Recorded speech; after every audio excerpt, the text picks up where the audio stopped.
Well, welcome everybody. We have a fascinating program for you today. You need to stay here for the whole bit of it because we're going to be talking about communicating with this ultimate source of wisdom, with the unseen therapist.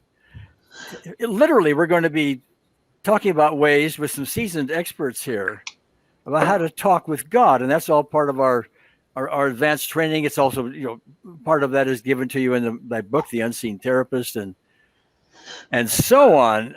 And these communications are not only with therapeutic questions like, gee, what's behind my issue with whatever ailment it may be, but also everyday questions like, should I turn right or should I turn left? I'm lost. What now? Should I buy these peaches or those bananas? I mean, how would I respond when this person says so-and-so to me in a conversation? Okay. All of that, we can tune in. We can communicate with unseen therapists once you've done it well. And that's where our seasoned experts are going to come in to show you how in many, many, many different ways. And it will make a major change. So stay here till the end. I don't even know how long it's going to be because we have a lot to cover here, but there are so many ways to do this and so many things going on and so many opportunities you don't want to miss any of them. So let me bring everybody on. I hope I do this right. There we are. Okay, so you may or may not be able to read their names. So Nami, would you raise your hand? There's Nami and Anne. All right, and Marion. Oh. And Mary. Okay. They have been students of the Unseen Therapist in our Optimal EFT course for years, and they have developed their various ways of doing all this. I want to start off myself, but they're going to do most of the talking here. But I want to give you an idea first about how everybody who gets involved and starts walking up our stairway to miracles with the Unseen Therapist and reads my book and so on is already learning how to communicate with the Unseen Therapist. Example, in the book, at the end, there's something called the personal peace procedure. It's an introductory way of taking a specific event that's bothersome to you, handing it to the Unseen Therapist, and getting some resolution. And even though it's an intro version of that, many people start getting results. So, for example, you have some memory with an abusive parent, let's say, when you were age 6 or something like that. Still bothers you now when you think about it. All right.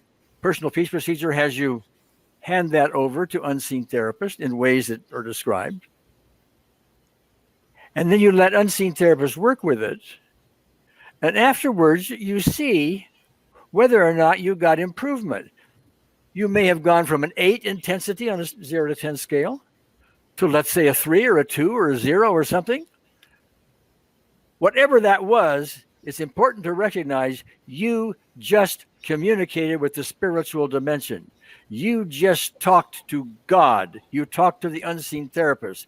It wasn't done over the breakfast table where, you're talking in English or, pass the bacon or that kind of thing, okay? It comes about in different ways. Different versions of communication. But in that case, you just communicate. You asked Unseen Therapist, here's my issue that I'm still worried about or worked up about. Hand it over to you. Here's the result. You asked, got a result. That is a communication. It's a beginning one for us, but it's very important. So with that in mind, that's one example. I know the rest of you guys have lots of examples, but Marion, why don't you kick it off for now, and let's just get the ball rolling. Okay, be happy to. So the first point I just wanted to make is that the Unseen Therapist communicates with different people in different ways. We all have different modalities at which we get information. So some of us are more visual and we're more likely to see an image. Some of us are more likely to hear things. So just notice about yourself how you usually get information. And sometimes you'll get information in more than one way from the Unseen Therapist. I know for me, I get in all ways, but I'm primarily visual and I'll hear words. But again, everybody's different. And so you have to look out for the ways that you get your information.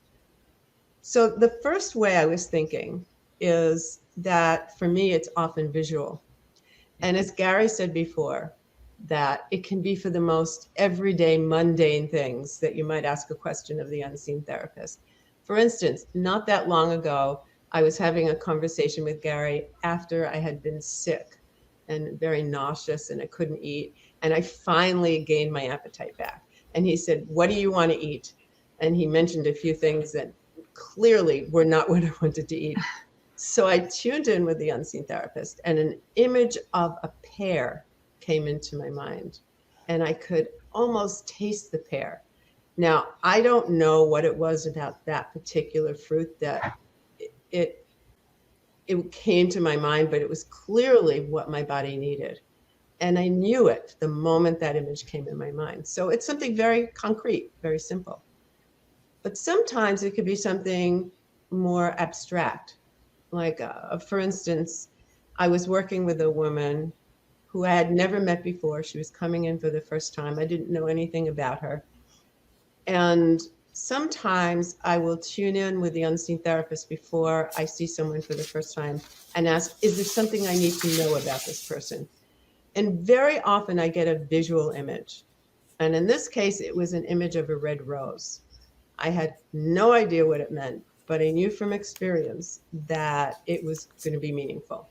So the woman came in, she was very shy, very withdrawn. She could barely make eye contact with me. And she certainly didn't seem like a beautiful rose.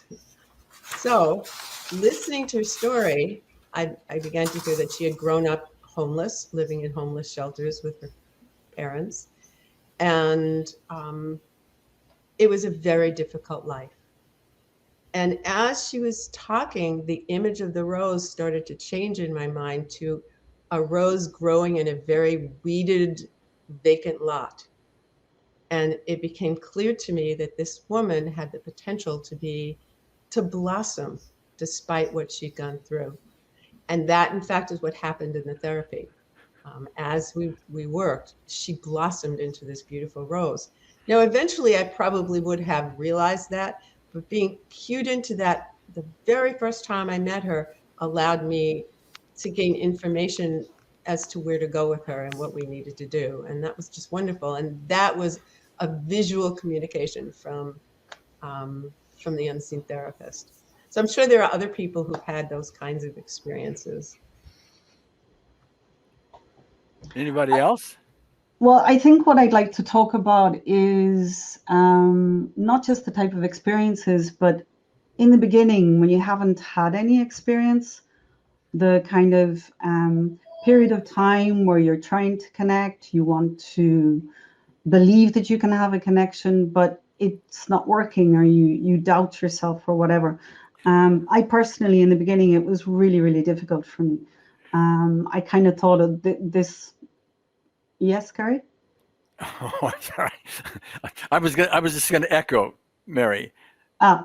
What you just said is echoed by almost every newcomer, because it is so strange. It is so new. You mean you're going to talk to this woo-woo unseen therapist, and where is she? Well, she's in here. Well, I don't see her. I mean, where is she? So now we're talking about communicating with somebody. You don't even know what she looks like. Okay, because she doesn't look like anything. Okay, so we're actually communicating, but we're not aware of it often. And so it's what you're going to say, Mary, is so important, because just about everybody listening in, I'm guessing, okay, has doubts about this. And it does take experience. It does take practice. May I see nodded heads, ladies? Okay, before you get there, and that's what you're going to unfold here. So I'm sorry to interrupt, but please, Mary, go ahead. No, it's fine. It's good you said that, because I think most people would be working on their own at home, trying to figure this out. Trying to understand what the connection would be, and plus, most people have a lack of confidence starting something new. So that lack of confidence would come in and play the part of, the doubting Thomas and telling you you're not doing it correctly. And maybe you need to have lots more spiritual experience or maybe the loving connection or whatever must be much more important. So this can just prevent us from believing the messages that are coming in, you know. So I'm sorry, Mary. The other thing that the other thing that happens, this is my experience, especially with newcomers, is they think this is not going to work unless there's a Hollywood moment involved. If I'm going to be speaking with the unseen therapist, I've got to get warm fuzzies. I've got to hear music. No, you just get a notion here sometimes. You get a feeling. Yes. And you eventually get used to, what that is. Anyway, sorry to interrupt again, but I wanted to emphasize no, that. you're grand. The thing is, whether we get an image or we hear a voice, the first thing we're going to think is, well, I'm just thinking that, or that came from that movie I saw last night, or, you know, all the doubt's going to come in all the time. How am I going to know which voice or which image is actually the answer to the question that it posed, you know? So that was the biggest challenge for me in the beginning. And I'm sure most people have gone through the same thing, you know? And really, I know I'm always talking about groups, but really it was when I was working on my own, I had too many doubts. And it was when I started working with these fantastic people in groups and I saw how they spoke to the unseen therapist and the confidence that they had, that I realized, okay, well, here I have this space, this sacred space, the safe space where I can test it out. And I was really nervous in the beginning, you know, to say, well, I saw this strange image. Does that mean anything to you, the person whose question we were working on? And astonishingly, very often, more and more, it was actually meaningful to that person. So that boosted my confidence. I just wanted to state that in the beginning because the lack of confidence, the lack of practice means you have the lack of confidence. And the more you practice, you can't exactly practice that with clients if that's your only situation, because you don't want to mess up and you don't want to make a fool of yourself, or et cetera, et cetera. So the practice group is a fantastic place to practice, or practice with a friend. You know, it doesn't have to be a practice group if you're not in the optimal EFT community yet, or don't want to be, or whatever the reason is. But practice with someone who you can trust and who will take it lightly, whatever crazy image that you have come to you or whatever the message is, so that you can start getting a feel for it and start saying, okay, well, that worked, that didn't. In that place, it must have been the unseen therapist who was speaking to me. And in that place, it was just my crazy thoughts. And that builds your practice. One of the things that you pointed out that I want to emphasize again is if you're a newcomer, particularly if you're a therapist or you're trying to do this with someone else and you don't have this confidence yet, and you get some kind of a notion or some kind of a message, but you didn't really know where you are and you don't want to look bad. Okay. When I was starting out doing this, I would get this notion. And I would just say to the client, I keep getting this notion that something about your sister, something about this,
which you'll see as we talk about it. Sometimes what you get is funny. Yeah. But it was somebody was telling me the other day about this. Maybe it was one of you guys. Something about you were asking a question and you got nothing. And that was unusual. You just got a blank. And you end up saying, why do I get a blank? And the unseen therapist said, because you're not listening anyway. me again. Was that you? There's her sense of humor. Yeah. And I could picture her in my mind. I could see a smile on her face. It wasn't a judgmental, you're not listening, but kind of like, well, you're not going to listen, so why should I answer you? Yeah. Yeah. Well, that's just telling us our ego is in place and not listening today. Okay. And that's a good message, by the way. Yes. You know. It disarmed the ego. Yeah. Yeah. Another thought, I'm just thinking in terms of communicating, it's often, well, my experience was it's often easier at the beginning and even as time goes by to do it on behalf of someone else. I got much more proficient at that before I was really able to listen for myself. Now that may not be everybody's case, but I wonder if sometimes that's where people's lack of self-belief or irritation comes in, or frustration that like I keep trying this and I can't get anything. I mean, I think we've all probably heard that I can't get anything. And definitely doing it on behalf of someone else, not someone we're kind of deeply attached to the outcome of whatever it is. I mean, if we're very triggered by something going on with someone else, that's a bit like doing it for ourselves. But if we're doing it on behalf of someone we just kind of pair up with, or we know so-and-so's got something on and we just say, well, I've nothing to lose. I found for me, I was able to hear or see or whatever the unseen therapist communication for other people a lot clearer, a lot more that I could trust it, just a lot easier, full stop. And my own, communication with her in terms of really trusting it and really hearing her has developed over time. And even with my own one, when I'm just having a general, I wonder what I need to know about, I hear it. If I'm really activated about something, again, it's like if I'm really, I need to know, my God, this is just terrible. Again, it's like very, very hard. So what I need to do then is say, I'm really activated, like help calm me down first, because I'm not going to be able to hear you or anybody else. Yeah. That brings me to something, Anne, because I know you wrote to me something. You do something with it when you write. Okay, but I want to give a little intro to that first. There's such a thing known as automatic writing, and some people are able to do that. They just sit there and start writing, and unseen therapists, God, higher power, or whatever they're tuning into, whatever they call it, they'll start writing out some stuff. People even write out perfect poetry sometimes. Okay. I don't have the skill to do that, or I shouldn't say it differently. I have not yet developed the skill to do that. Important way to word that. Okay. What I do from time to time is I enjoy writing poetry, and it'll put it on my website newsletter once in a while and so on. But when I do it, it comes very easy to me, especially when there's spiritual topics. It's not perfect, but the rhythm comes. I may have to look up a rhyming word or two, but it flows pretty well. I go back over it, and I get done much faster than you would ordinarily think a poem would be. Well, does this rhyme with that? And how about this cadence? And it just flows. It just shows up that way. Okay. So that's not what you call automatic writing, but I think there's some spiritual stuff behind that guiding me to write it with whatever skills I've developed. Now you, Anne, do something a little different still. Talk about that, could you? Yeah. So when I was first communicating with the unseen therapist, I would do it on behalf of, particularly if I was doing it on behalf of someone else, close my eyes, whatever would happen. I'd open my eyes and, make a few notes, because before I forget it, I want to be able to tell somebody. Somewhere along the line, without me noticing, what changed was when I would say, Leo, let's close our eyes, connect to loving moment, let's go in with the unseen therapist. I would pick up the pen and I will end up with maybe a page or two written by the time that other person opens their eyes. And I mean, obviously I move the pen, but what comes through it completely comes from her, completely, you know, occasionally, which is brilliant, even to the point of a Freudian slip in the way she makes me write something. Like that happens with, you know, reasonable frequency. You know, like the other day I was writing, I was doing what she was doing, you know, I was just kind of writing something as I was in on behalf of somebody. And I thought, because, you know, I see where the sentence is going. I thought the word was going to be, I can't remember what it was, doing. And she wrote the word boring, you know, which had a whole, when I reflected that back to the person afterwards, it opened a whole other door of a really boring aspect of their life that they hadn't even kind of named that. So that's just a detail. But yeah, I will end up with, it could be a, you know, an A4 page written. And at the end, when we come back, I'll ask the person what they got. They'll tell me, and then I'll say, would you like to hear what I got? And I generally read it out, and I will say if it lands, it lands, and if it doesn't. But it feels like it completely comes through her. Even pauses of pen while she tries to think, or she goes in and she does something else. So, yeah. Yeah. Fascinating. Okay.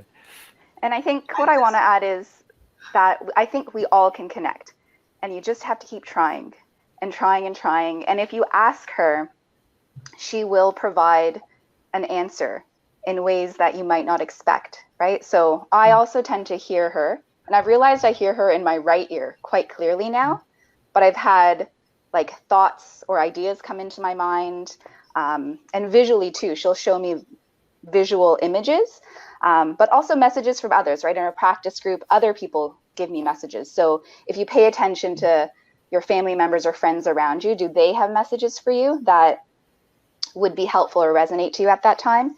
And also feelings, like I tend to feel in like chakras usually, but like feel emotions or feel things that I need to work on. So even though I'm not directly asking her, you know, what's bothering me today, it might be that I'm feeling a lot of, you know, heaviness or fear or anxiety in my heart that day or something to cue me to, you know, work on it more. But to ask her over and over again, she will provide what you need if you're open to it. So if I can't connect her with her in the morning because I'm busy and bothered, maybe that night when it's quieter, I'll ask again. She's shown me too, like numbers and like images. Like my sister brought over monarch butterfly eggs, and the whole transformation of the egg all the way to the butterfly, like that's very symbolic of like the transformation that I'm trying to put into my life at the moment, right? So symbols as well, I think, to pay attention to. And like echoing Anne's statement of, how do I know? How do I know what I'm hearing or seeing or is really her? At the beginning, I was constantly asking her, like, did I make this up? Is this you? Like, I couldn't distinguish. So my one question over and over again I ask is like, did I make this up? Could I have, in my humanness, have made this up? And truthfully, I can't make up the things that the unseen therapist like sends me. So then that helped me trust her. And I just kept doing it over and over again, just trusting her and trusting her. And I think you just have to keep trying. You have to keep asking and just don't give up, because I think everyone can connect in many different ways to just trust. And it's so useful. Like the other day, my kids are fighting. What else is new? And I was getting a little bit frustrated because they keep physically hitting each other too. And like someone's been kicked in the mouth, etc. Tears are flowing, screams are echoing. So I asked the unseen therapist, like, please give me the words that might help like my one son. And please give me the words that might help my other son, because they need different words, different tones of voices, different, you know, settling techniques. And I asked her just to see, and she just sent me words, and it significantly quickened the amount of time it took to calm things down. Apologies were made, and then off they went to play again. So I'm realizing more and more that it really can be used on a very daily basis. In the midst of like speaking with someone that is frustrating me and I'm really upset about, I ask her. I said, please give me the words that would benefit this conversation rather than making it far worse than it needs to be, which often happens when you're in like an argumentative state. So I think just keep trying, keep asking her to if you want a visual image, like ask her to show you something. If you want to hear something, ask her to open up your ears to hear it, you know?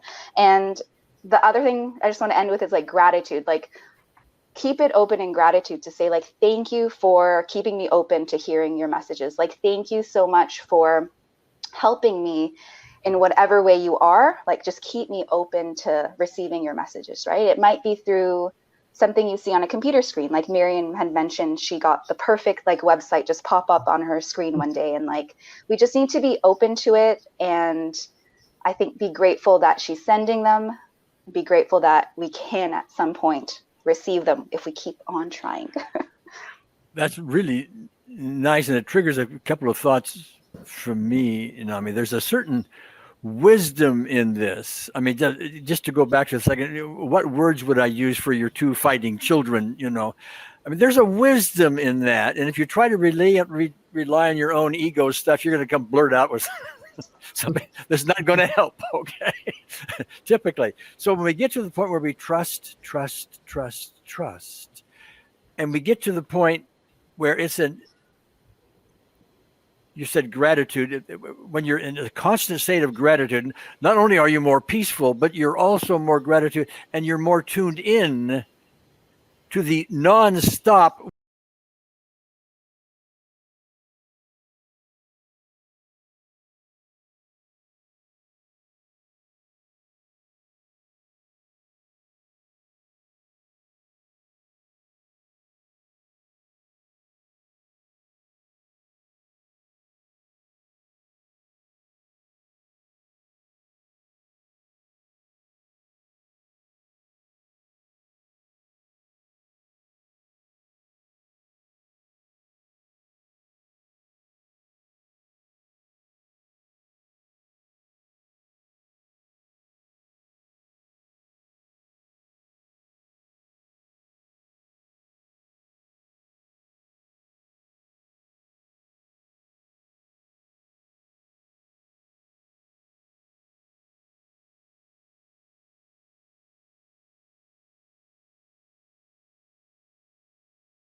that, Rod, I suspect there's a Hitler. There's some rage. There's some anger. There's some nasty stuff you don't want to look at. Right on. Right on. And that whole nearly 2-hour session was about the Hitler within him. Okay. Yeah. And it will not, that kind of anger and that kind of rage, etc., which, by the way, all of us have some piece of, or at least we have the potential for it, whether we act on it. Hitler acted on it. Okay. But I see some nodded heads. We recognize it is there. We push it down. We don't act on it. We got a facade. And so while that seemingly was not very loving, ultimately I had to punch him in the nose to get there. Okay. And he's sent me an email here a few days ago. He's going to send me some more. But apparently he's been watching this session that we did over and over and over and over again. And he says he's getting all kinds of messages and love and peace, and it's been quiet. And I don't know if that's going to fix the cancer or not, but it's a step in the right direction. That's my point. It's a loving thing. It's a loving thing, but sometimes it may have a little punch to it. Just so you know. Okay. Long story, but I wanted to add that one in here. So It's important because sometimes what we get is not what we want to hear, particularly personally. We may not want to hear it, but it's always wise and loving and without judgment. And without judgment. Without judgment. Yes. Interestingly enough, in this session with Rod that I did, even though it may on the surface seem judgmental, he was buying it big time and there was no judgment whatsoever. And we were putting the real issue on the table. Yeah. Yeah. Which you have to do sometimes. Okay. Yeah. And I would suspect that many of our clients that are maybe not getting beyond certain physical things that they'd like to get beyond, and they wonder why, because somewhere underneath there's the big one, the Hitler or whatever it is. There's the big one in there. Okay. Got to bring it up.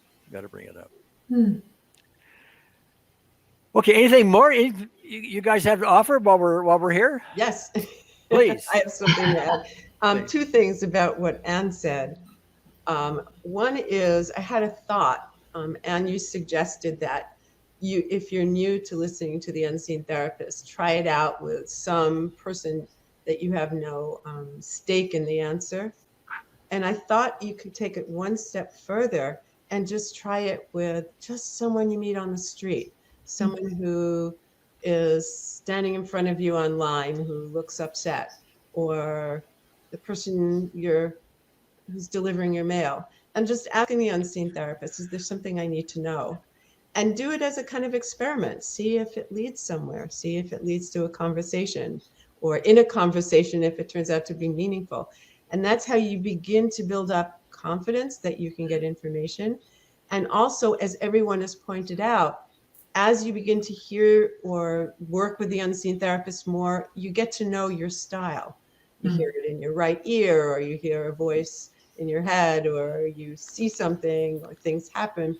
And the more you do this work, even if it's just experimenting when you're out and about, the more you'll be able to trust, because you find out the information you get was useful. So that was one thing. Can I add? Comment?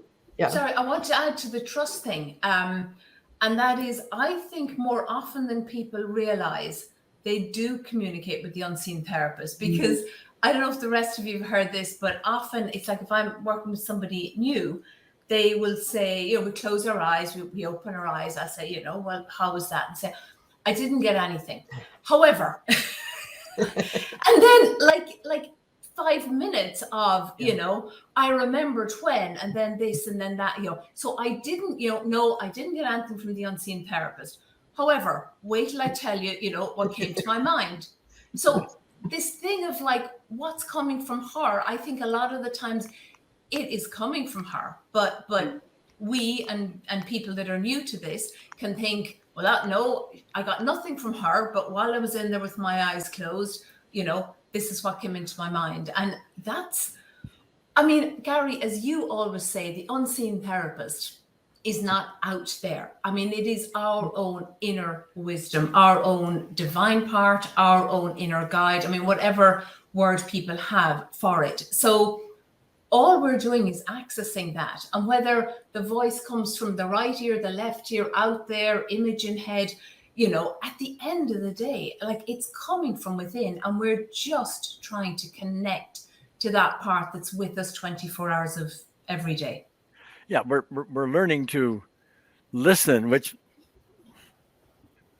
prompts me to say one other thing, and it has to do with something about readiness. I mean, we'd like to be ready 24/7, that always listening. That isn't the case, but we're honing our skills to get there. I'm finding that the times when I'm listening best is when I'm in a session with somebody, a therapy type session. Somehow or other, I'm getting these notions.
Okay, guys, anything more? I'd like to just explain why I keep yawning.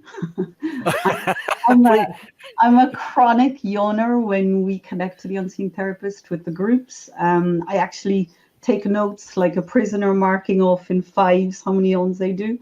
I think my most has been about 23 yawns in one group session. When I connect to the unseen therapist, and I think it's because there's 4 of us. I think it's stronger. That's actually a good thing to mention as well. When I'm on my own, it's never as strong as it is when I'm with a group. It's like a meditation or anything like that, you know. it's definitely more powerful. And it's not that I'm yawning because I'm tired. I think that I'm just in that loving space, bubble, whatever you want to call it.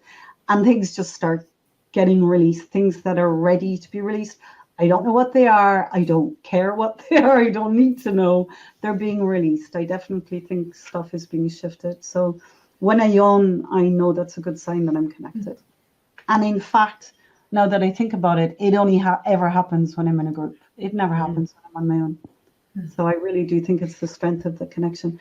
And one last thing I'd like to add is something that I learned from NAMI, in fact, was when I do ask the unseen therapist for, answers to questions or whatever, I kind of take what I'm given and presume that that's it. But NAMI's taught me to continue asking anything else, and she may ask that 4 or 5 times, and there's a whole richness of stuff that's still available if you keep asking. So don't just stop on the first question. I imagine the unseen therapist sitting there, like tapping her fingers, waiting for us to ask anything else, and she's just dying to give us more information. She's not going to give us the whole thing on the first go. So Well, she'll give us what we can take. yeah. Or what we can write down fast enough. or what we're ready to hear. Sometimes we aren't ready to hear. Okay. Yes. Yeah. So, okay, guy. Any other bits of wisdom from you that comes from the wisdom of the unseen therapist? Not All for right. now. Okay. All right. Well, listen, I would like to have you. I'm going to close this out right now. I'd like to have you guys just stay on a little bit. We'll talk after this broadcast is over. So, to all those listening in, I hope you enjoyed this. I hope you got a lot out of it. I hope you listen more to the unseen therapist.